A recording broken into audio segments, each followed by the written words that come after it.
Thanks for choosing this free Anfield Index podcast. If you'd prefer to listen to this or any of our other shows without adverts, then now's the time to check out Anfield Index Pro. With AI Pro, you can supercharge your entire listening experience. You'll not only get all of our podcasts without the ads, but you'll have them far faster with our quick publish feature available exclusively for subscribers. AI Pro also puts you in the heart of our sound studio, with an option to listen to many of our shows live and interact with the podcasters in real time as the shows are recording. Upgrading couldn't be easier. AI Pro is available on all popular podcast platforms, and we have our own apps for Apple and Android. Just head on over to AnfieldIndexPro.com and get started today. Hello and welcome back to the Minefield podcast from Anfield Index Pro. I am your host, Alan O'Donoghue, and as always, I am joined by the lovely Andrew Vincent. I forgot the doctor this time, Andrew. How are you doing today? I'm good, except for you forgot the doctor. We just did a different intro that included the doctor, so I've been demoted slightly in the last 5 minutes. But actually, the intro you will never hear fully deserves that demotion. So I'm just the lovely Andrew Vincent. And let's talk about sports psychology instead of 5 minutes of nonsense that we did last time. Yes, we don't need to apologise for 5 minutes of nonsense because we've cut it out. Anyway, today, Andrew, I really want to kind of pick your brain in relation to the statistic that's going around at the moment, which is that Liverpool have been the only team that have beaten Newcastle. And they're the only team that have beaten Napoli. And they're the only team that have beaten Manchester City this season. And they have lost to Nottingham Forest. And most recently to Leeds United. Both of whom are getting trounced all over the place. And I want to talk to you a bit about, and we touched on it the last time, about the psychology of being able to lift yourself up for big games, but then dropping that down to lower games, lesser games, I suppose, in inverted commas.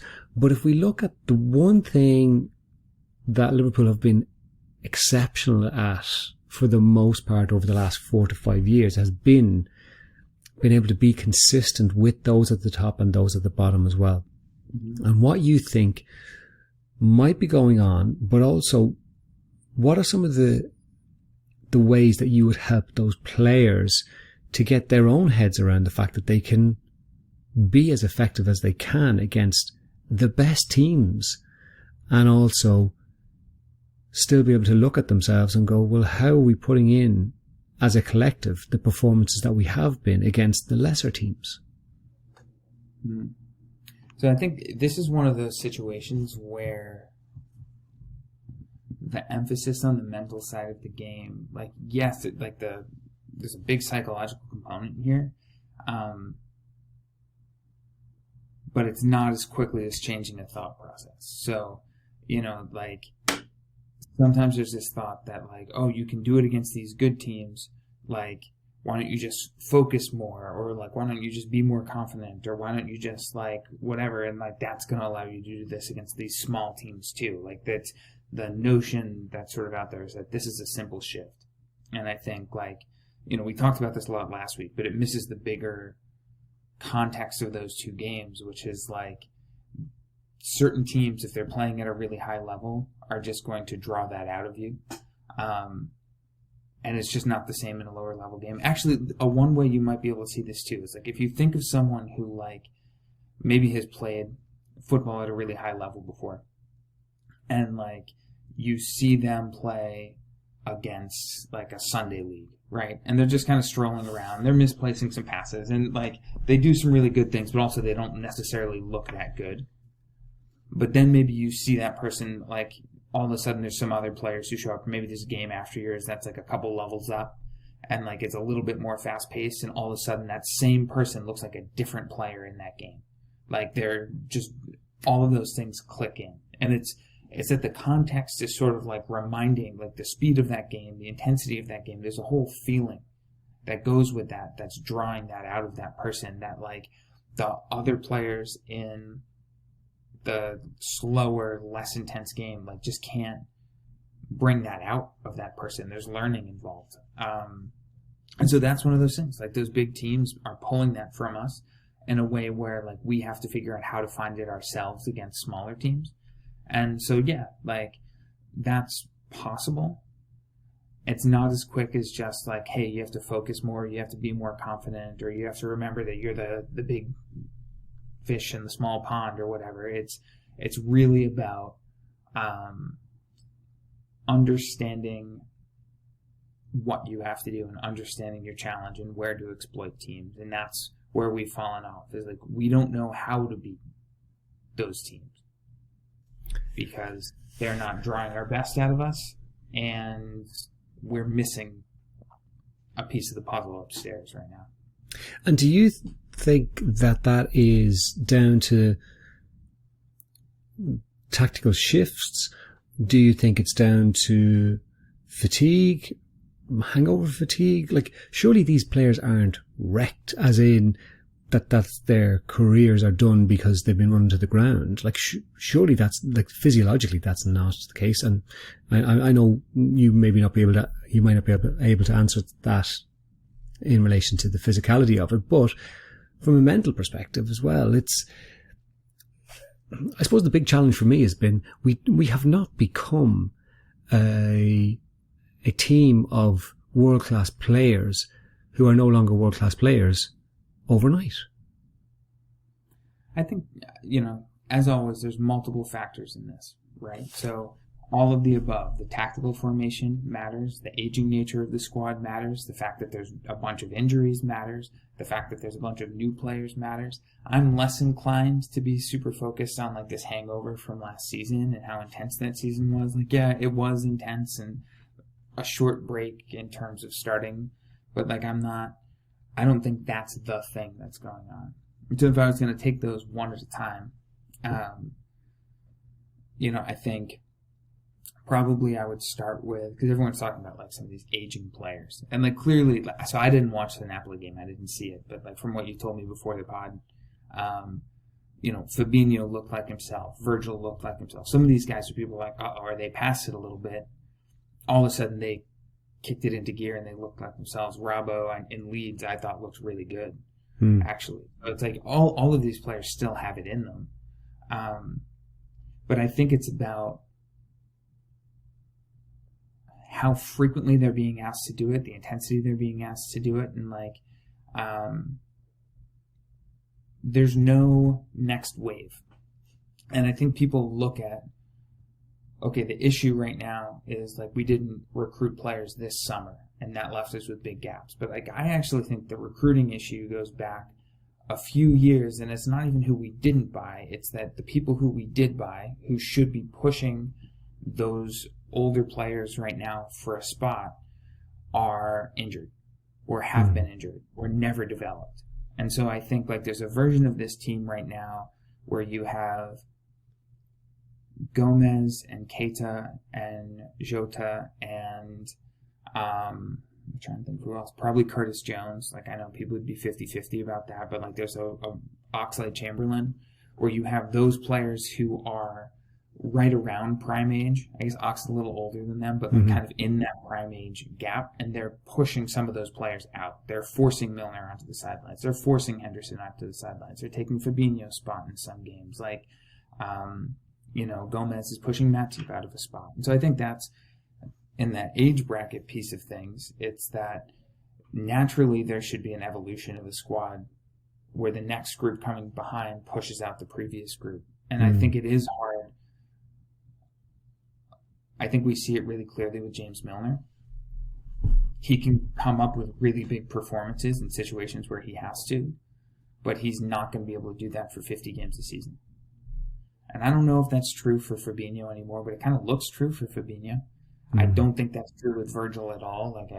That's not what I think his problem is. But, like, I think because of the injuries and because of the issues in squad planning and squad development, we're stuck in a spot where we're looking for a little too much out of some players who have it in their bag, but don't have it in their bag for the number of games we're asking, if that makes sense. Yeah.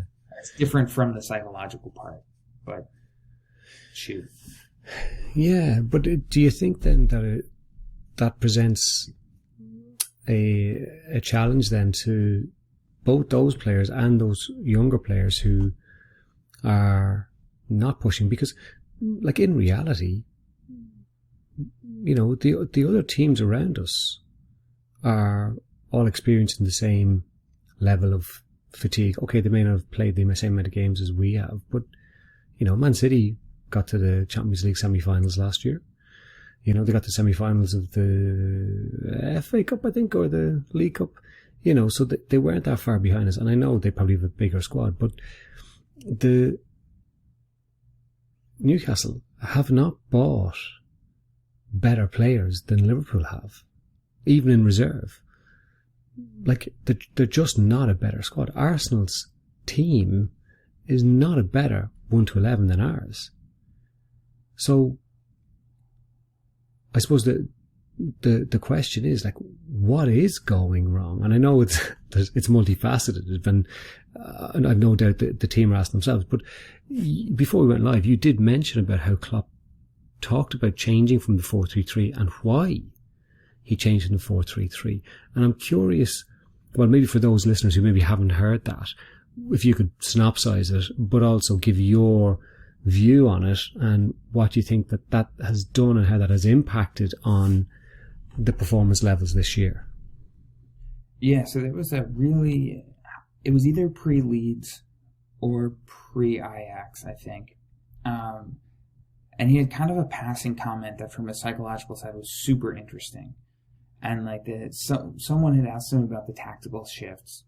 And one of the things he had said as a reason for the tactical shift was something along the lines of the 4-3-3 that we were using for so long was so well trained and so well rehearsed and so automatized that, like, we lost track of what we were doing and couldn't just fix it. Like, you know, that's a simplified version of what he said. And, like, it's kind of counterintuitive because the idea would be, well, if it's so automatized, then you should be able to do it automatically. But at some level, if you've got a group of players, and it's the same group of players basically from 4 years ago, if you've got a group of players who have been doing the same thing really automatically for 4 or 5 years. Are you that person who has everything? The coolest merch and those must-have fan threads? Well, over at our Anfield Index shop, we've gone that extra mile when it comes to pimping up your Liverpool collection. From our popular range of bespoke design t-shirts, sweaters, hoodies and hats, to our signature edition mugs, prints and coasters, all provided with fast worldwide shipping. We have something for every red. We also stock official LFC merchandise and are licensed with the Premier League and UEFA to sell official iron-on shirt badges and sleeve patches. As a listener to this podcast, you can get 10% off everything with coupon code AIPRO10. Just head over to AnfieldIndex.shop or find us on Etsy by searching for Anfield Index. It almost gets harder to, like, adjust that manually. Like, if you're forgetting something, like, maybe some people will have had this experience with, like, there's something you do every day. Maybe it's like, I don't know, tying your shoe is a bad example but like tying your shoe, if you do it really automatically, and then there's a moment where all of a sudden, like, you have to think about it. Like, maybe you're tying your kid's shoe or something and it's backwards. And it's like, wait a minute, how do I do this? And it's like, you're kind of messing with the laces there and, like, trying to make loops and whatever. But it's, you know, you can tie a shoe, no problem. But all of a sudden, when you have to think about it, you realize that the steps aren't cataloged for you, because it's not cataloged as steps. It's cataloged as actions. It's cataloged as whatever. When you're first learning something, you break it into pieces. It's cognitive. You do it in information. First I do this, second I do this, third I do this. But then you do that a million times. At some point, you just perform that action automatically. There's no part of you that's thinking through that list. So then if it's not working and you have to go back and make adjustments in that list, the list isn't there for you to edit. You can't add, step 2A to this list or just remind yourself, you've got to do step 3, because that list doesn't exist anywhere anymore in your brain. So in some ways, you have to relearn from scratch. And so the comment that Klopp had made was like, sometimes you need to change the formation to get players reacquainted with certain details. And so what happens is, like, you put in a new formation, so you switch from a 4-3-3 to a 4-4-2. And now, because it's a brand new formation, you have that list in your head, right? Of here's my steps 1 through 4. And maybe step 2 in the 4-4-2 detail, like if you're a holding midfielder, like how you have to close certain space or whatever. Maybe that is the same detail and the same step that you would have in the 4-3-3, but because you're learning this new formation, you have to attend to it and concentrate on it in a different way than you would have if it was fully automatic, or than like if you were trying to edit this list that no longer exists for you. So it creates an opportunity to meaningfully reflect on and concentrate on something that otherwise you can't reflect on and concentrate on. Does that make some sense? It does, yeah. So you're basically creating this new list, even though some of the steps will be the same, but it's a new structure to the list. And I suppose the challenge comes is that's fine if it's just 1 or 2 players. But if you're trying to get 10 players to adjust to that and adjust to it at the same time. And look, we've spoken about how the mental side of things has been part of the recruitment process, and intelligent players have been bought and brought into this club, but they've been built to a perfect storm where they could become all automatic together, and now there's the assumption maybe that, well, they've been all working so well in sync that we should be able to give them a new script and they should be able to all figure it out pretty much within a similar period of time. Or, come up and it's going to be the same within reason. There's going to be enough players in the starting 11 who can do the new steps of the stance and that they'll be able to bring the others along. And this is where maybe injuries have impacted, and this is where maybe the fatigue, whatever else plays into it comes into play, and it just hasn't worked the way they'd hoped for a combination of reasons. Yeah, and I think exactly what you said. Like, you take this group of things going on this season. One of them was, I think during preseason, we were probably working on something tactically a little different to get the best out of Nunez. We prepared for this first chunk of the season to include certain players who just haven't been here for a lot of this chunk of the season, right? So there's been a bunch of injuries that disrupted plans. So that means there's some adjusting that needs to happen on the fly. And then you get into this first set of games, and one of the things that happens is that the 4-3-3, there's just details that are missing. Like, people aren't managing the 4-3-3 the way they normally would. And so, like Fabinho being a really big example of that. Typically what you might do is take Fabinho out and put in someone different. Fabinho gets a couple weeks on the sidelines. Maybe you watch some video with him, like you go over things. That's a different way of recreating that list. But you don't really have that option because there's so many games and so many requirements. And so he tried that. He did it with Henderson, but you also, now you're putting people in who are badly suited for that role that's so pivotal in that 4-3-3. So the whole 4-3-3 doesn't look like it's working anyways. And then, you're trying to put players like Elliott in who don't really understand it, like Curtis Jones in who don't really play certain roles. So it's you're sort of scrambling because you don't have the players you need to be able to switch specific individuals. Then at the same time, you have multiple people who are struggling with the overall system. And so it's your only option, I think, at some point is we've got to try a new system because now we have a ton of people injured. We don't have anyone to replace the players with. The players who we have are struggling to do this thing. They just can't do it for whatever reason. We can't give them the space and time to relearn it while they're taking like a spell on the sidelines because we have no one to exchange for them, we still have big games coming. And so, the reason we've done certain things well in big games, although we didn't play this like really aggressive, typical Liverpool 4-3-3 against City, but the reason we've done it at certain times in more challenging games, in my opinion, is because the high-level games draw that automaticity out in a way the low-level games don't. You don't need the list because you're not thinking about anything. The game demands things of you instantly. So it's like your body and brain remember the details and execute the details without you having to think about them. So I didn't watch Napoli, but that's part of what I imagine happened in Napoli is all of a sudden we were in a 4-3-3 in a really intense game and the people who were on the field just kicked into automatic mode in a way that right now we can't do against other teams. Yeah, and it definitely looked to flow a lot better against Napoli. At the same time,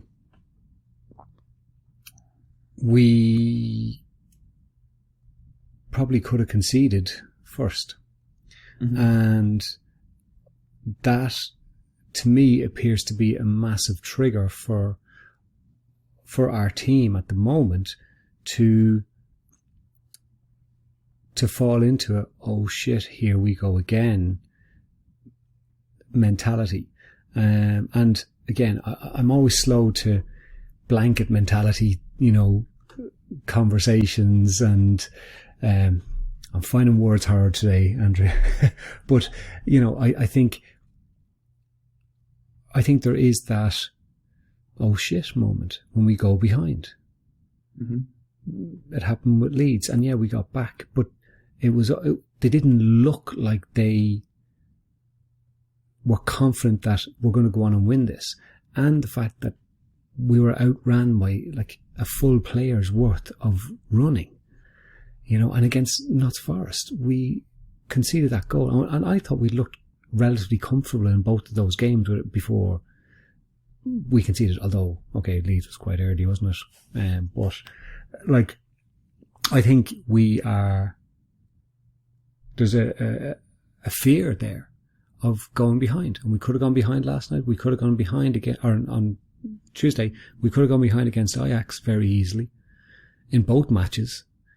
And right now, I don't believe that the team have the confidence or are working as effectively, or both, to be able to overcome that at the moment. And I think a big learning or important piece for this team is if they do go behind, that they need to win, not just draw.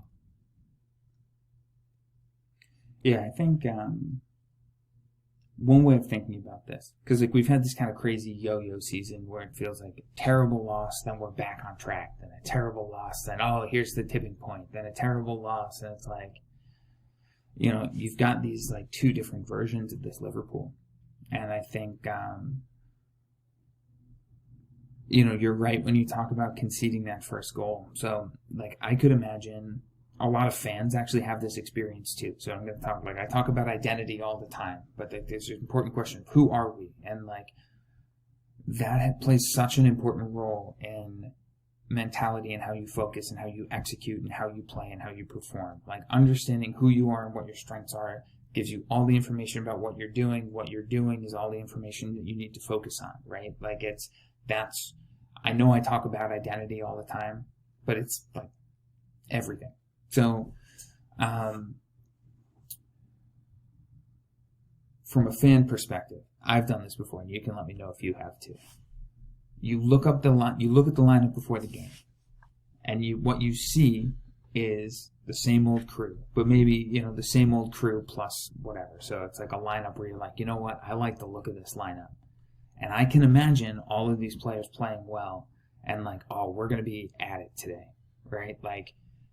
I can imagine it in my head. The identity claim there is that this is the team we know. This is the good Liverpool. This is the Liverpool that can steamroll Leeds, right? And so this is in our heads. This is what they are, and we see them like that. And then the game starts, and we have a good first few minutes, and it's great, this is that team. And then the other team scores, And some part of you goes, shit, is it going to be one of those days? And then we have a bad 5 minutes after that, or something. I guess we scored in like the not so long after that. But like we have a questionable 5 minutes after that. People start misplacing passes. Some part of you is like, uh-oh, it's this team today.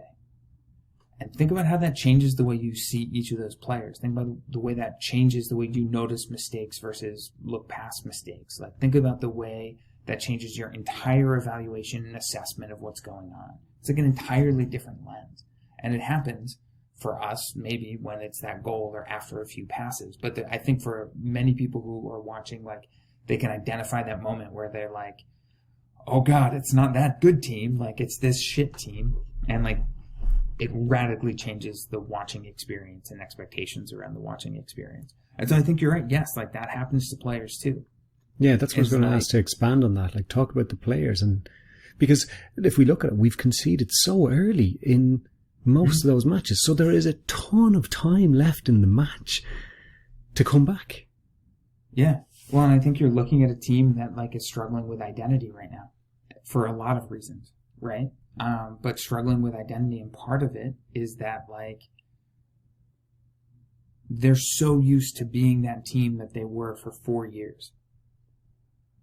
You know, except for that small gap of time where we basically had no center backs. Like they're so used to being that team that they were for 4 years that like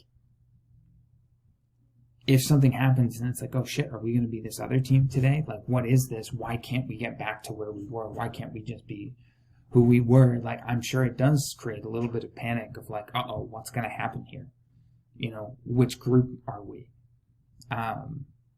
Yeah, I'm sure that happens when they score, as a lot of people are just like, uh-oh, is this going to be one of those days? And just that question is so different. Like, you think about if we gave up the first goal in a game 2 years ago, like, even for most at the start of this season, my thought was like, the couple times we got scored on first, it's like, whatever. Like, we'll still win. Like, my expectation was so strong that we were going to win always because we had won so often that, like, that's where the players would have been too. Is just like, oh, we know what we need to do. Like, we'll just go win this game. It's not something we need to worry about. And so now, like, I think it's just because of these experiences that we've had, not being able to win these games and struggling to put together any sort of form and just being totally lost. You're right. That does trigger some sort of shift between, yes, we're this team, and, oh, are we in for it today? Is this going to be one of bad? Yeah. And is it possible then for the team to have two different identities in that respect? So, like you said, last year, those players probably knew, no, this is the way we play, and we 9 times out of 10 or 19 times out of 20 come back, so we're okay. But this year, they now know that there are two teams, or not know, but there's a belief, a collective belief there that we can be a fantastic Liverpool who can beat these teams who have not been beaten by anybody else, or we can be this other team that gets beaten by teams at the bottom of the table. And we find evidence very quickly because we concede so quickly, or we don't concede. And there's right, there we go. And external factors then influence how we view which of those teams we are today. Yes. Yeah, I think that's absolutely right. And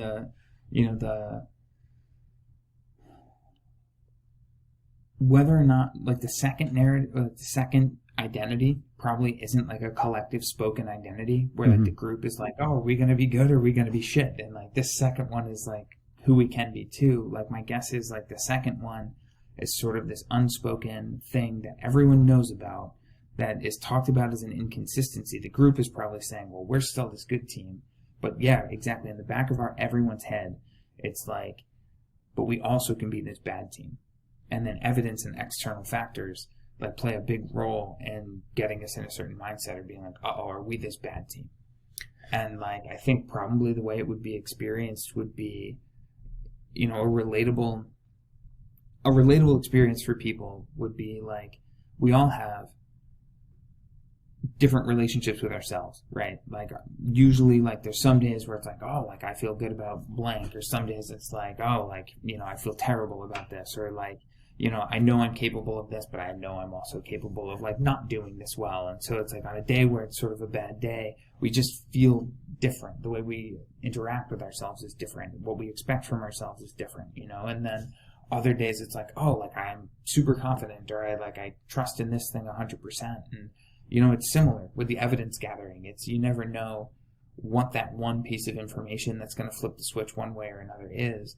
But like once you're in one of those modes, it's not always like very conscious of like, oh shit, like I'm in unconfident mode. Sometimes it's just like this feeling that you're in it. I imagine with the Liverpool players, it's not necessarily like, uh-oh, like we're team 2 today, like we're the shit team. It's more like, oh God, like, what do we do? You know, there's just probably a feeling for them. Maybe it's named and maybe it's not. Yeah, that's what I was going to ask you. If you were working with them, would you name it? So, on an individual basis and or as a collective? Because for me, I think I would. So if I was working with the squad, I would go in and I'd name it as maybe the shadow LFC, and that there may be players in this room that do believe, or maybe all of you or none of you, who believe that when we go a goal down, we are trying to climb Mount Everest rather than just play a football match and do what we're good at. And then that collectively breathes through this, whatever, this shadow side. But maybe you wouldn't. It's got to be named so you can talk about it. Mm-hmm. And I think like there's 2 ways that I could think of doing it. One would be like you just said, like in a pretty serious way, like being able to name that and like talk through the experience. So like, you know, what is it like to be in this sort of shadow team? The other way that I would consider would be making light of it a little bit. So like I would consider like for them to give it a name like Shithead FC or something like that, right? Something that's funny. So like, you know, when they start playing bad, the thing that's going to pop into their mind is like, oh, are we Shithead FC today? Which like in some ways is going to be a little funny. It's going to give them space to laugh at how bad they are at certain times. Like you hope that works then, you know, right? Like you're taking a little bit of a risk. It's something I definitely would do with an individual, is like name that individual something funny. You know, sometimes with anxiety, I'll do that with players too, like naming that anxiety voice that's talking to them. And like, if you can give it kind of a funny name, like you hear it, you label that as like, oh, my anxiety, or like whatever is talking to me. And it's like, when you give it that sort of funny name, like it just takes away some of the power from it. Yeah. So like Shithead FC, you know, like how do you know that you're a Shithead FC instead of Liverpool? Or like, what do we do when we're noticing that we're Shithead FC? Like, you know, what you do is create something that the team can do on a team level. Like, how do we communicate? That's the big thing, right? Is like a lot of teams I work with right now struggle with communication, and like just like getting everyone. So it's like that, because that's going to be part of the process. You can't just recognize, oh, we're Shithead FC today. Like you have to communicate that and have a plan for what are we going to do if we notice we're Shithead FC. And, you know, probably for me, that plan would rely on identity and strengths of Liverpool FC. Everyone who's listened for a while will know that over and over and over. But something simple that you can get back to, like what's, you know, as I said, like a bunch of times I work with a lot of ice hockey. So like with ice hockey, it's usually like if you've got a couple bad shifts in a row, what does the next shift need to look like? What's the one thing? You know, maybe it's being really physical and putting a few hits on. Maybe it's playing really fast and connecting a few passes and just getting the team moving. But like, what's one thing you can accomplish in the short term that's going to kind of remind you of how good you are, kind of spark to life like the Liverpool FC rather than Shithead FC. That might be a way to do it too. Like I would consider Shithead FC. Yeah. I think we've just named the pod Shithead FC. I was But, you know, definitely it is something that I would use regularly in coaching, where I'm working with people in terms of, like you said, around anxiety and stuff like that, and how we all have a gremlin. So in coaching, we talk about the gremlin that sits in our shoulder and tells us all the negative stuff. And what I do is I get people to actually draw their gremlin. And it can be as artistic or it can be as ugly as they want. And first of all, I get them to stand beside the picture that they've drawn. Mm-hmm. So all of a sudden they get a perspective of, this is actually the size difference. You are way bigger than your gremlin. And then I get them to talk to their gremlin. So their gremlin goes up on the back of their bedroom door or their bathroom door. And as they're leaving, it's like, I don't need you to come with me today. And to listen out to what are the words the gremlin uses. And it's such a simple tool. So if anyone listening here wants to do it, do it. And if you've got kids, it is really effective with kids as well who are struggling with anxiety, because you can help them to understand that this is not the core through them. It is just this voice that is trying to keep the status quo, not even say negative things, but just keep the status quo. Don't do anything different to how you're doing right now. But how you're doing things right now may not be the way you want to do them. So, and that's exactly what's happening with Liverpool. What they're doing right now may not be what they want to actually be doing. So I think it's really important that we start to think about that collective. And let's break it down a little bit more, because over some of the matches recently, when we've looked more Liverpool, it has been very crisp, very fast passing, where people are clearly not thinking. They are just doing what is natural, and the other player is in that position that they expect them to be, and then they're able to move. And those triangles worked really effectively. The crossfield passes from Virgil, were looking more effective. And I want to kind of look at the importance of not having to think. And I know we've discussed it in the past on the ball, and I think nobody encapsulates that or has encapsulated that as well as Curtis Jones did against Napoli. Because he was playing in the front three, which he hasn't really played much with the first team. But when he put his foot on the ball, and you could see he was thinking about what I'm going to do, it literally broke the rhythm. And he inadvertently played a very safe backwards pass, but in that forward position, when he didn't think about it, some of his passing, some of his movement was just, it reminded me of Mane at times. And I'm not comparing Curtis Jones and Mane, but that, we used to talk about Mane, and a lot of people will say about Mane, and in his best was when he didn't think about it. So if he was running through on goal, if he had time to think about it, he might miss a lot of that time. Whereas if it was more instinctive, it was a goal because he was so good. So I'm wondering, is that something that, as a psychologist, you would reference when maybe working with an individual or with a management team in terms of the elements that can impact how a player can be more effective? Hello, I'm here to annoy you. I'm here to annoy you into listening to more of me and more of others on EPL Index. We don't just have the Anfield Index stuff. We've got EPL Index as well, which covers the entirety of the Premier League. And we have 3 podcasts and a whole bunch of really good writing on EPLindex.com. The podcasts are my own Two-Footed podcast, which is every day at 4 p.m, Monday through Friday, covering the whole league. We have A Tad Predictable, hosted by Tadiwa. You know Tadiwa, he does Anfield Index. He presents A Tad Predictable before every Premier League match week. And then Kevin DeVries and his crew on the EPL Roundtable, they're every week after the Premier League match week.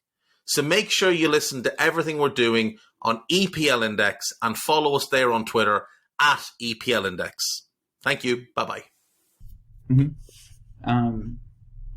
I think the thing that becomes really important there is you also want to avoid creating the two narratives now too. So kind of like what we talked about before, is sometimes this will plague players. Is that they'll have coaches who say, look, sometimes you're really good and sometimes you slow things down a ton. And they'll drive themselves crazy trying to figure out, well, how come sometimes I'm this one and sometimes I'm this one? So having those two opposing experiences, and having coaches point out, like, well, this is really good and this isn't very good, like, creates this tension that they have to figure out how to work through. Yes, like, the automaticity here is important. You always need an entry point. So there's obviously this experience of being in the zone or being in flow where everything is happening automatically, just about. But, like, usually, like, you don't just start there. Like, you need to get into that kind of zone. And so, like, usually what I recommend is, like, for players to have one thing that they're focusing on. And it's like a simple thing. I use phrases, like, I use a quick self-talk phrase, like, I don't know, even something as simple as, like, attack the moment, or something like, I'm trying to think of some other stuff. Like, sometimes they're kind of funny, like, it depends on what you're trying to do, right? So if for one person, like, they're trying to be really aggressive and big, like something like be the bear or whatever, like, that might work for them. Like, it cues something, like a certain way of being, like, it might be, related to your strengths. So, like, even just, like, always play fast, whatever, like, that would be fine. Maybe that would be good for Curtis. I don't know. Like, even if it's just, like, a small reminder, like, you want to have one thing that you are thinking about, because when you're thinking about that one thing, it's going to cue all the automatic stuff, but it's also going to prevent you from overthinking everything. And so that's the way I would usually encourage people to do it. And the other important piece to remember is that you can only learn so much and consciously think of so much while you're playing. And so if you're playing a brand new position, which Curtis has on multiple occasions this year, sometimes, like, you can feel like, okay, like, you can have a big checklist in your head of all the things you need to do.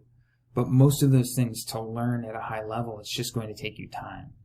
And so, like, I think sometimes what you see is, like, players playing a new position, it's like, oh, they're really effective. And I think sometimes they're really effective because a coach will say to them, like, hey, this is a new spot for you, just do this one thing.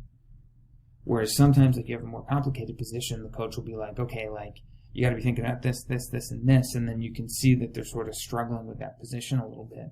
And I wonder if that's part of it, is just like Curtis's remit yesterday was, or Tuesday, was simpler in terms of, hey, here's what you need to do in a slightly unusual position, but also a position he's played a lot on the left side, so he's got some instincts and, like, enough automaticity there, like, enough things that, like, are recognizable that he can probably play a little more automatically.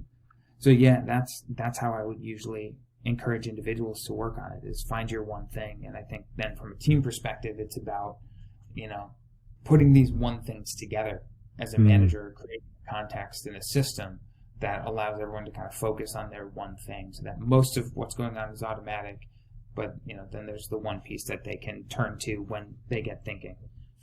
Yeah, and I think for me, when you do that expansion and look at it from a team perspective, I think that has probably been, from the outside looking in, one of the biggest factors in the challenges we've faced, is that it seems like there's been so many different iterations of how to operate, and that could be to do with personnel, it could be to do with, tiredness, it could be to do with coaching, not having enough time to get down the way that they're going to play. But starting with a 4-3-3, changing to a 4-4-2, changing to a 4 diamond to a 4-3-3. To me, it's an overload, and it can cause confusion. And like that, if you look at, some of the best passers of a ball in world football, and they're passing the ball 5 yards ahead of somebody, 5 yards behind somebody, sometimes to nobody at all. And that has to be tactical or situational, that it's different to what they're used to doing. And maybe, I doubt it, but here's a big one and a random one. Maybe Klopp has taken this season as one where we're going to just use this as a transition and try and implement a whole new system. I don't think that's exactly what's happening at all. You know, that a coach would sacrifice a full season. But maybe Klopp is just a mastermind that we are not able to comprehend. Certainly could be. I think he had no choice but to change the system, because it was just like, the other one's not working and we can't do it. And then, you know, the only option then is to put in something new. And, you know, I think part of it too, what he was saying is we've become too predictable. So I think that was part of it too, is like to make the team less predictable, but like also less predictable to themselves. And then, you know, I don't think there was another way to shake this team back into knowing what they were doing. I expect the game against Spurs to be pretty good because they're good. So I think they'll pull our best out of us. And then the real test for me is Southampton and whether or not we can put on a show there. I don't know if we'll be good enough to beat Spurs, but I think we'll have a good performance. Yeah, I think a lot comes down to who scores that first goal. I think that's such an important factor in how we are at the moment. And with a team like Spurs, if they score first, they're so good defensively, generally, you know. I think they will be able to retreat and be disciplined, but maybe not. I hope you're right. I think at the moment we've a better chance of beating Spurs than we do have Southampton, definitely, which is kind of crazy. Well, you think back to what we said before, like there's certain kinds of goals that would go in against Spurs where, like, if we passed it into our own net again, basically, like that would be shithead FC, right? Like that, everyone would suddenly be like, oh God, are we shithead FC today? But like, you know, if they do something good and they score first, like I can picture a situation where it's like, okay, Spurs is a good team. Like it's not the same as going down against Leeds, who you were always supposed to beat, or Nottingham Forest, who you're always supposed to beat. Like, I agree it matters a lot, like tactically, and like, but because Spurs are going to be hard to beat if they score first, always. They're going to be hard to beat anyway, but especially if they score first. But like, it depends on the kind of goal we give up, too. Yeah. Whether it's like, are people going to panic and go into shithead FC mode, or are people going to hang in there and know that we can still do it? And having the Napoli game just now helps. Yeah. But you got to be careful about being like, we're us again. Yeah. Do you think a player like Sadio Mane was so important to the system and how we play that losing him has a profound impact on how maybe even the management team view our ability to continue playing in a particular way? I think having Sadio Mane leave puts increased emphasis on Bobby Firmino as an experienced player to continue like a consistent identity. And so, you know, if Jota doesn't get hurt and Mane stays, what you expect is that Bobby's barely going to play, right? And part of that is because, like, even if you're adding a new player like Nunez, you probably, if you've got a front three, you're going to add one new player with two experienced players. And so last year, like, let's say Jota was either fully fit. We've seen times where Salah, Jota, and Diaz were incredibly effective. There's one new player there. Bobby, I think, is like, you know, obviously he's had a good season, but like there's a reason we would have expected him to be playing less in a more typical setup or what we expected. So I think if Sadio was here, all of a sudden it's like you can play Sadio, Nunez, and Mo together, and like having those two people who you know exactly what they're going to do gives you fewer question marks in the squad. And that allows that one player, you know, it's like if you have a puzzle and you take out one piece, you can look at the puzzle and see exactly where that one piece goes. It's easy to fit something into that shape because there's not a lot of variables. But now if you take 6 pieces out of the puzzle, it's not as obvious where each of those pieces fits or what each piece needs to look like to go in a certain spot. And so I think anytime you remove a consistent piece, like, you create more question marks. So Sadio was super important to us for sure. Like, I think he was more important maybe than a lot of us realized.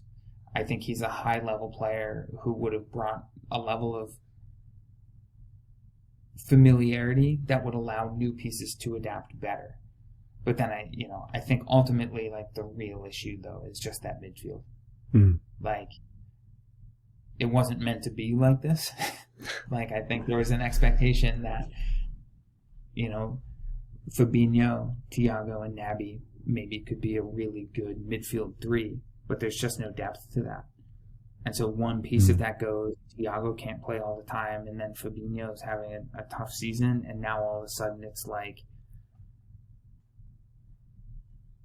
just question marks in the midfield, and that's a really tough spot to have so many question marks. Yeah, it is. And I definitely take your point on the importance of Sadio and how that kind of feeds into this whole thing. And I think what it does for me is it brings me back to what we were talking about earlier on, which was the recruitment, and where the failings of the recruitment go back a number of years, where we didn't have people to come in, so that there was a natural flow in terms of the replacement of a Sadio Mane getting pushed out with having somebody there. Now, Jota was that one, probably, but he's been injured and you can't account for that. But in general terms, the midfield has not had that recruitment. It just hasn't. And yes, we tried for Tchouaméni. What I've seen of him, he's just like a phenomenal player. Like, he's just unbelievable, and he absolutely would have been able to rest up Fabinho or any of them by the looks of things, but we didn't get him. So we went for nobody, or got nobody, maybe is actually a fair response. So there is a rebuild.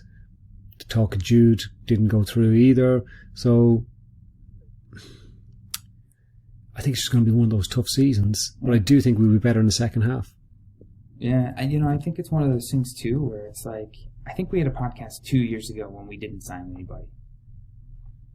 And you asked if it, like, and the conversation that we had was something to the effect of, you can bring in new players, but it's going to take away opportunities from players who are there. And I think at the time, the players we named who might take a step were Ox, were Naby, and were Curtis. Like, if those three can take a big step, I think there's a hypothetical situation right now where if those three took big steps, we're okay. But they didn't. And they had 2 years. I think it was 2 years ago. If it was just 1 year, either way, this summer was a summer to fix that, or 2 years ago, or a year ago, whatever. That was a conversation we had 2 years ago, and I think, like, if all those players had taken a step, maybe Liverpool look like geniuses right now. But none of them did. And then no one did anything about it. And no one was quick enough to just be like, you didn't do it. So we're going to replace you, which is tough. But, that's, I'm a more cutthroat observer of Liverpool now than I would have been 2 years ago based on this season. I think we all are. Based on this season and listening to Dave Hendrick, whose opinions are unavoidable. There's no escaping the Hendrick. Well, Andrew, thank you so much for your insight today. We really appreciate it. And we'll let the little listeners know, we'll let you in a little secret that we have got some special World Cup podcasts coming out in the build up to the World Cup, which we're looking forward to getting out there. They're not your probably typical podcast, but then maybe we're not a typical podcast, and we're okay with that, Andrew. But ethics, yeah. Or maybe the ethics pod, which is going to be more interesting. We believe anyway. But as always, Andrew, thank you so much. And if you are not a subscriber, just get on it. You know what to do. Okay, until next time, take care of yourselves. We hope you enjoyed listening to this Anfield Index show. Please be sure to subscribe to our channel so future podcasts find their way to your device automatically. There's nothing quite like fan engagement, and we'd love to know what you think of anything discussed on this show. The best way to get in touch is over on our free Discord community, where both podcasters and listeners debate the hottest LFC topics 24/7. Sign up free now at AnfieldIndex.com/Discord. You won't regret it. You can also follow us on Twitter at Anfield Index and find us on Facebook by searching for Anfield Index. Oh, and before you go, we'd love it if you could leave us a 5-star review on your favourite podcast app. It only takes a couple of seconds, and it means the world to the people who create these free shows.